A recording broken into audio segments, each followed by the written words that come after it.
Sujit Kumar Jha success मंत्र official channel पे आप लोग का स्वागत करता हूं। आज जो है हम लोग एक नया चैप्टर जो है पढ़ने वाले हैं और नए चैप्टर का जो है ऑब्जेक्टिव क्वेश्चन करने वाले हैं, नियंत्रण एवं समन्वय यानी कंट्रोल एंड कोऑर्डिनेशन। इससे संबंधित आप जानते ही होंगे कि ये मस्तिष्क को लेकर है ना, तंत्रिका कोशिका मस्तिष्क इन सारी चीजों को लेकर। तो क्वेश्चन नंबर 1 क्या कहता है कि मस्तिष्क का कौन सा भाग शरीर के स्थिति तथा संतुलन का अनुरक्षण करता है। तो अनुरक्षण कौन करता है, ऑप्शन देखते हैं। अगर मस्तिष्क, मध्य मस्तिष्क, अनुमस्तिष्क, इनमें से सभी। तो इसमें से आप देखिएगा कि ऑप्शन नंबर सी हो जाएगा, अनुमस्तिष्क करता है, क्योंकि यही जो है ना शरीर की स्थिति और संतुलन का अनुरक्षण करता है। क्योंकि अगर ये अनुमस्तिष्क अच्छा से अगर काम ना करे तो शरीर का ये संतुलन बिगाड़ देगा, पैर रखिएगा कहीं और रखा जाता है कहीं। तो ऐसा कहा जाता है कि अनुमस्तिष्क, ऐसे तो ब्रेन को पूरे जो है एक बॉडी का सीपीयू माना गया है, तो इसमें आप इसको याद रखेंगे, ऑप्शन नंबर सी हो जाएगा।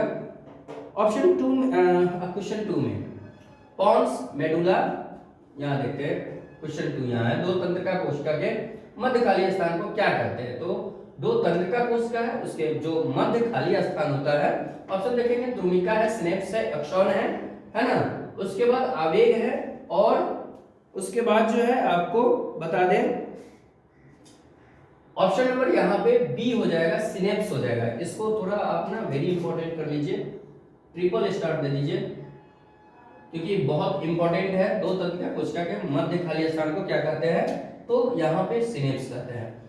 तीसरा क्वेश्चन है आपका, कौन सा मेडुला है और अनुमस्तिष्क है ना। तो ये जो क्वेश्चन है आपको बता दें, इसका अगर ऑब्जेक्टिव को लेकर हम देखें तो ऑब्जेक्टिव को लेकर पॉन्स मेडुला को लेकर है। अगर मस्तिष्क का हिस्सा है कि मध्य मस्तिष्क का हिस्सा है कि पश्च मस्तिष्क का हिस्सा है, प्रमस्तिष्क का हिस्सा है कि मध्य मस्तिष्क का हिस्सा है। यहाँ आप देखेंगे अगर मस्तिष्क है, मध्य मस्तिष्क है ना। यहाँ पर आप एक सेकेंड थोड़ा सा रुक जाए, बार बार कॉल आ रहा है। चलिए खैर देखते हैं, क्वेश्चन में देखते हैं कि आपका जो है ऑप्शन बी हो जाएगा, मध्य मस्तिष्क का ये हिस्सा है, पॉन्स मेडुला और अनुमस्तिष्क। ठीक है। प्रश्न 4 में निम्नलिखित में कौन सी अनैच्छिक क्रिया नहीं है। अनैच्छिक क्रिया नहीं है, अनैच्छिक का मतलब सडनली कुछ ठीक होना है ना, या आप कह सकते हैं कि छींक आना है, जमाई आना है ना, अंगड़ाई आना, ये सभी जो है अनैच्छिक क्रिया है। लेकिन इसमें क्वेश्चन कहता है कि अनैच्छिक क्रिया नहीं है, तो नहीं है। देखते हैं, वमन होना, चबाना, लाराना, हृदय का धड़कन, तो यहाँ पे चबाना हो जाएगा। चबाना तो ये कंट्रोल कर सकते हैं, ये हम दांत चलाएंगे, मुंह चलाएंगे तो ये हम चबा पाएंगे, यानी कि ये आपको अनैच्छिक क्रिया नहीं है। क्वेश्चन 5 में क्या कहता है, क्वेश्चन 5 में कहता है निम्नलिखित में कौन से ऐच्छिक क्रिया है। डर जाना, छींक आना, खाना या चौंक जाना ऐच्छिक क्रिया कर है ना। तो ऐच्छिक क्रिया चौंक जाना अनैच्छिक है, छींक आना अनैच्छिक है, डर जाना अनैच्छिक है, यहाँ पे खाना हो जाएगा ये ऐच्छिक है। ऐच्छिक मतलब खुद से, मैंने आप उसको स्वयं से कर रहे हैं तो उसको हम लोग ऐच्छिक बोलेंगे। नेक्स्ट क्वेश्चन कह रहा है कि इंसुलिन की कमी के कारण कौन सा रोग होता है। इंसुलिन की कमी के कारण कौन सा रोग होता है। घेगा नामक रोग है, मधुमेह है, क्रेटिनिज्म है या बौनापन है। तो यहाँ पे आपका ऑप्शन ये मधुमेह हो जाएगा। इसको भी वेरी इंपॉर्टेंट कीजिए, है ना। जितना भी हम वेरी इंपॉर्टेंट कहेंगे उसको आप तो कम से कम 4-5 बार देख कर जाइएगा और इसको आप नोट करते रहिएगा, है ना, जितना वेरी इंपॉर्टेंट कहेंगे। नेक्स्ट क्वेश्चन है, नेक्स्ट क्वेश्चन कहता है कि ग्वाइटर अथवा घेगापन जो है वो पनपता का है। चीनी की कमी से होता है, आयोडीन की कमी से होता है, कि रक्त की कमी से होता है, कि मोटापा से होता है।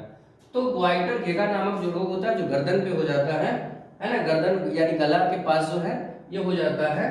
तो ये घेगा जो है ना ये पनपता है कैसे, आयोडीन की कमी से, है ना। तो आयोडीन की कमी से, यहाँ पे ऑप्शन नंबर बी। नेक्स्ट है फूल में नर प्रजनन अंग होता है। तो आज ही हम पढ़ाए थे पुष्प के बारे में कि नर भाग और मादा भाग, है ना। तो नर भाग और मादा भाग जो है आपको बताया था कि मादा भाग में जो है कौन कौन होता है, बीजांड होता है या अंडाशय होता है ना, स्टिग्मा होता है, वर्तिका, वर्तिकाग्र, ये सब जो है मादा भाग है। लेकिन अगर नर भाग को लेकर कहेंगे तो पुंकेसर हो जाएगा। यहाँ पे ऑप्शन आपका, यहाँ पे नर प्रजनन कह रहा है, ये ध्यान रखिएगा, नर प्रजनन का मतलब होता है पुंकेसर। तो ये भाग है ना, ये पुष्प का एक भाग है, तो पुंकेसर हो जाएगा, जैन, कुमाऊं, है ना, ये सब होता है। तो देखेंगे अब नेक्स्ट क्वेश्चन देखेंगे, 9 नंबर क्वेश्चन ध्यान से देखेंगे। 9 नंबर क्वेश्चन में कहता है कि कवक में पोषण की कौन सी विधि होती है। तो कवक में पोषण की कौन सी, फंजाई में कौन सा होता है, तो फंजाई में आपको स्वपोषित नहीं है, स्वपोषी नहीं होगा, मृतजीवी है, समभोजी है, किनमें से कोई नहीं, मृतजीवी, कवक में मृतजीवी होता है। नेक्स्ट में हम लोग आएंगे आपको जो है 10 नंबर क्वेश्चन है कि मानव में डायलिसिस थैली है। तो मानव में डायलिसिस थैली किस में होगा, जो आपको रक्त को शुद्धिकरण के लिए डायलिसिस किया जाता है, तो नेफ्रॉन करता है, न्यूरॉन करता है, माइटोकॉन्ड्रिया करता है, या इनमें से कोई नहीं। तो यहाँ पे न्यूरॉन तो दिमाग से संबंधित हो जाएगा, तो ये नहीं होगा। माइटोकॉन्ड्रिया तो ये पावर हाउस कहा जाता है ना, कोशिका का। नेफ्रॉन हो जाएगा ऑप्शन नंबर यहाँ पे ये हो जाएगा।